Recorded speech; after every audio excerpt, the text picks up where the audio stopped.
Greetings, YouTube. I saw a discussion on the Big Purple recently about the Yuan-Ti. Now, the Yuan-Ti are a species of snake folks, as that has been depicted.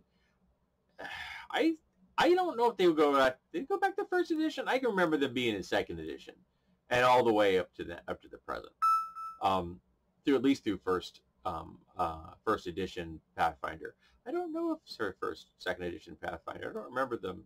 I looked at the monster manual, but that doesn't mean the bestiary, I should say. But I don't remember if they were in there or not. Didn't click, but maybe they are. And the fact that they're, in many ways, the Yuan-Ti are somewhat problematic. In particular, how they are depicted in a cultural context and how they have been depicted, because some of them are less snake person-like and more human-like, because there's a range of Yuan-Ti, because they're supposed to be all about the infiltrators kind of thing. They're the puppet masters, because it is the kind of the vibe you get with the Yuan-Ti. Now, the name itself evokes Chinese Yuan-Ti. That's very much a Chinese vibe. But in my head, I have never really associated them with China or Asia. To me, I've always kind of associated them with Central and South America. I've always really had this kind of Mayan, Aztec, Olmec thing going on in my skull when I think of the Yuan-Ti. Yeah, the name's Chinese, but convergent evolution. There are the same words evolve in different languages over time, and it's a fantasy setting. So who says that that word doesn't have some meaning in the faux Aztec culture that's in your system? Maybe it is still in existence. Maybe there are older versions that are fallen into ruin, so your player characters can go out there and find, you know, their own great stone pyramids in the jungle, that kind of thing. It's a common trope. It really is. Fallen civilizations, a little bit of an Atlantis thrown in there, usually when it comes to high fantasy. So that's kind of what I think about. Not to mention that as an American, growing up with American mythology, the whole lizard person thing, you know, like the fact that there's supposed to be lizard person people behind our, you know, current cultural and historical events, I think that there's a little bit of that, you know, sprinkled in on top of why I don't necessarily think of China when I think of the term. But I can fully understand why there are folks out there that do not want Yuan-Ti in their game, or want to find a way of scrubbing off the social context from our world if they want to put them into their high fantasy setting. Because it really does smack of the whole dragon lady thing, which is really racist, and engaged in by J.K. Rowling. Shocker.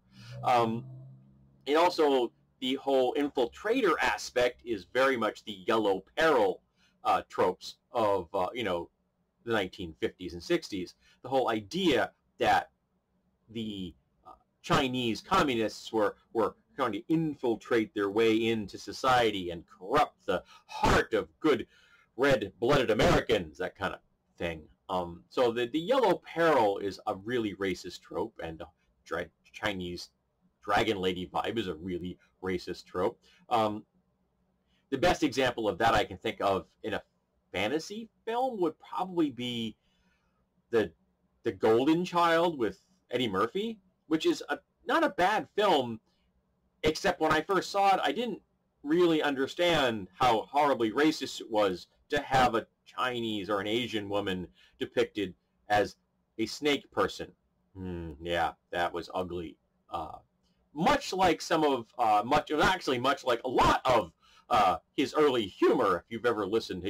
As a fan of his stuff when I was younger, listening to Raw in 2020 was painful.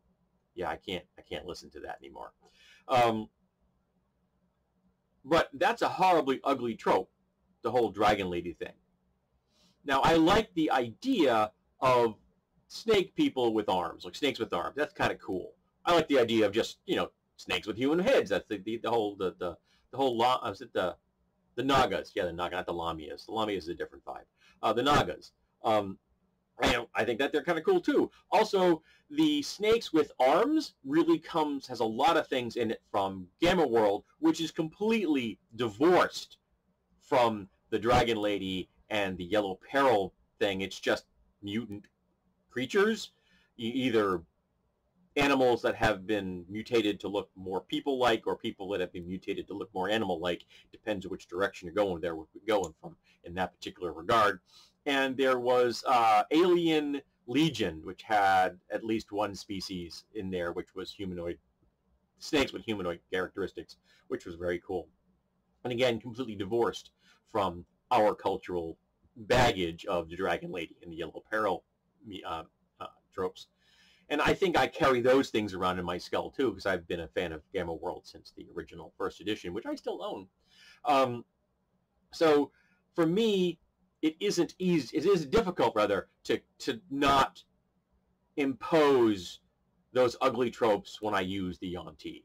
They're snake people. There may be the powers behind the throne, though I'm probably more likely to use like the aboleths or something like that, or the mind flayers. I kind of like them better for power behind the throne kind of vibes. But in Central South America vibe, I would have no problem using the Yuan-Ti. Because of the ugly association with the Asian racist tropes, I could see scrubbing off the name Yuan-Ti and using something else.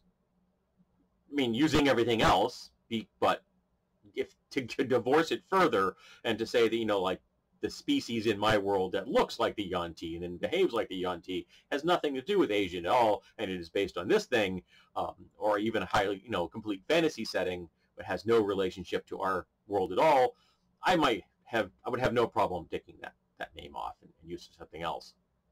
I think that's completely appropriate when we as GMs and as players don't want to have real world ugliness in our games like that. Yeah, because there's going to be enough ugly things in a campaign as it is. Whether it's high fantasy or science fiction, there's going to be enough things that are going to be bad.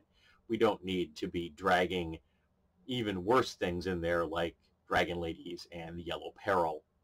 So let's talk about the Yuan-Ti. Let's talk about what you have done with the Yuan-Ti in the past and what you would consider doing with them in the present or the future.